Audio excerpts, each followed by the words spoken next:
జనవరి 14వ తారీఖున మనకు భోగి రానుంది. ఈ భోగి రోజున మనం చేయవలసిన పనులేంటో తెలుసుకుందాం. తప్పకుండా ఈ 3 రోజులు అంటే భోగి, సంక్రాంతి, కనుమ ఈ 3 రోజులు కూడా తెలుగువారికి ఎంతో ఇష్టమైన పండగ. ముఖ్యంగా రైతులకి చాలా ఇష్టమైన పండగ.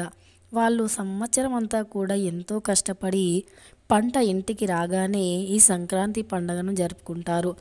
ఆ రోజున ఇంట్లో ఎంతమంది ఉన్నారో అంతమంది కూడా ఇంట్లోనే ఉండి చాలా సంబరంగా పండగని జరుపుకుంటారు.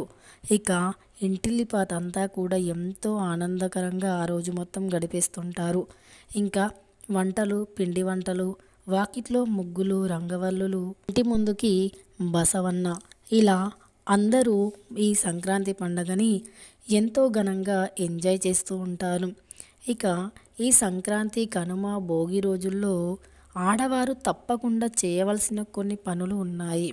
ఈ ప్రత్యేకమైన రోజున గనుక ఇవి మర్చిపోకుండా చేస్తే మీకు ఈ సంవత్సరం అంతా కూడా సిరి సంపదలు మీ వెంటే ఉంటాయి. మీ జాతక దోషాలు కూడా తొలగిపోతాయి. మీకు పట్టిన శని పీడలు కూడా తొలగిపోతాయి. ఇక అవేంటో మనం తెలుసుకుందాం. అయితే ముఖ్యంగా మనం మకర సంక్రాంతి ఇంకా సంక్రమణం అంటారు. సంక్రమణం అంటే పాతది పోయి కొత్తది రావడం అని అర్థం.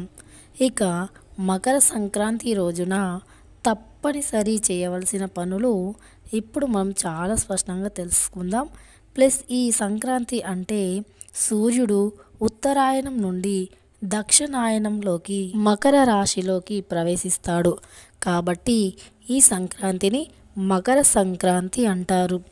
అయితే తప్పనిసరి భోగి రోజున చేయవలసిన పనులు తెలుసుకుందాం ఇప్పుడు. ప్రతి ఇంట్లో కూడా ప్రతి ఒక్కరూ ఈ భోగి రోజున ఉదయం సూర్యోదయం కాకముందే నిద్ర లేవాలి. నిద్ర లేచిన వెంటనే తలంటు స్నానం చేయాలి. స్నానానికి ముందు నువ్వుల నూనెను ఒంటికి రాసుకోవాలి. ఇలా భోగి రోజు ఉదయం సూర్యోదయం కాకముందే నువ్వుల నూనెను ఇంటిల్లిపాతంతా కూడా ఒంటికి రాసుకొని పసుపు కుంకుమను, అంటే స్త్రీలు, పెళ్ళైన స్త్రీలు మాత్రం పసుపు కుంకుమను పెట్టుకొని స్నానాన్ని ఆచరిస్తే వారికి శనీశ్వరుని బాధలు ఏవైనా ఉన్నా అన్నీ కూడా తొలగిపోతాయి. ఇక ఇంట్లో వాళ్ళు కొంచెం మగవారైతే నుదుటిన కొంచెం కుంకుమను పెట్టుకొని స్నానాన్ని ఆచరించాలి. తరువాత భోగి మంటలు వేయాలి. భోగి మంటల్లో మన ఇంట్లో ఏవైనా పాత వస్తువులు ఉంటే తప్పకుండా భోగి మంటలు వేసేయాలి. మన ఇంట్లో ఏదైనా సరే ఒక్కటైనా పాత వస్తువుని తప్పకుండా భోగి మంటల్లో వేయాలి. మన పురాణాల నుంచి వస్తున్న ఆచారం ఇది. భోగి మంటలు వేయడం, అందులో భోగి మంటలు మన ఇంట్లో పాత వస్తువులను తెచ్చి పడేయడం. ఇలా పడేస్తే మనం ఇంట్లో ఉన్న శని ఇంకా జ్యేష్ఠలక్ష్మి ఇవి మన ఇంట్లో ఉన్నట్టు అయితే ఆ రోజు భోగి రోజున ఇవి అన్నీ మంటలో కలిసిపోయి మన ఇంట్లో శనీశ్వరుని యొక్క బాధలు, అలానే జ్యేష్ఠలక్ష్మి యొక్క బాధలు తప్పుతాయి. ఇక మన ఇంట్లోకి లక్ష్మీదేవి అడుగు పెట్టడానికి వీలుంటుంది. కాబట్టి ఈ భోగి మంటలు వేసిన తర్వాత ఇంట్లో నుండి పాత వస్తువులు ఒక్కటైనా సరే తెచ్చి భోగి మంటల్లో వేసేయాలి. తర్వాత ఆడవారు కొత్త దుస్తులను ధరించాలి. అవి పసుపు కలర్లో ఉంటే చాలా మంచిది ఈ భోగి రోజున. ఇక నలుపు రంగు దుస్తులను మాత్రం ఎట్టి పరిస్థితుల్లో భోగి రోజు వేసుకోవద్దు. ఎట్టి పరిస్థితుల్లో కూడా నలుపు రంగు దుస్తులను వేసుకోవద్దు. ఈ భోగి రోజున చిన్న పిల్లలకి రేగి పళ్ళతో భోగి పళ్ళు పోయాలి. ఇలా పోస్తే వారికి కూడా ఏవైనా సమస్యలు, అంటే శనీశ్వరుని బాధలు, జాతక దోషాలు ఏవున్నా కూడా తొలగిపోయి నరదిష్టి, నరఘోష కూడా తొలగిపోతుంది. వారిపైన ఉన్న నెగిటివ్ ఎనర్జీ మొత్తం కూడా పోతుంది. ఈ భోగి పండుగ రోజున మనం రేగి పళ్ళతో భోగి పళ్ళు పోస్తే అవన్నీ కూడా సమస్యలు తీరిపోతాయి. ఇక ఆ రోజునే నువ్వులతో చేసిన లడ్డూలు కానీ, నువ్వులు బెల్లం కానీ ప్రసాదంగా ఇవ్వాలి. అలా ఇస్తే చాలా మంచి ఫలితాలు కలుగుతాయి. సంవత్సరం అంతా కూడా మీరు ఆనందంగా ఉండవచ్చు.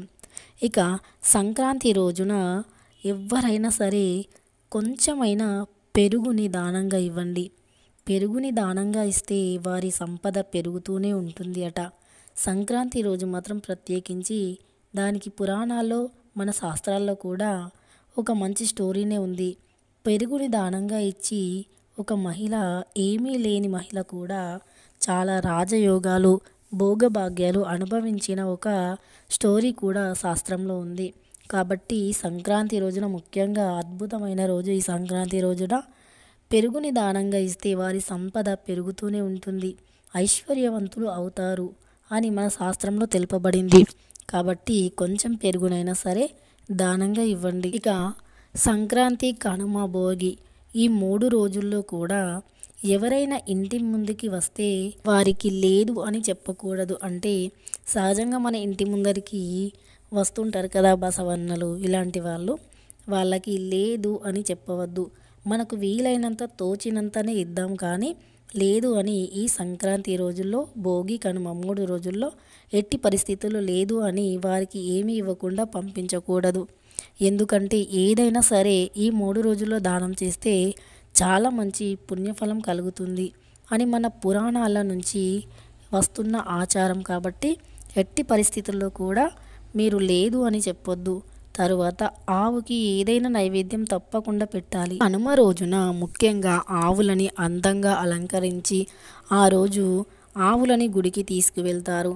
ఆవులకి ఇష్టమైన నైవేద్యాన్ని వండుతారు. అవి కూడా కొత్త పంట, కొత్త వడ్లతో వచ్చిన బియ్యంతో పరమాన్నాన్ని వండి పెడుతుంటారు. ఇలా పెట్టడం చాలా మంచి ఫలితం.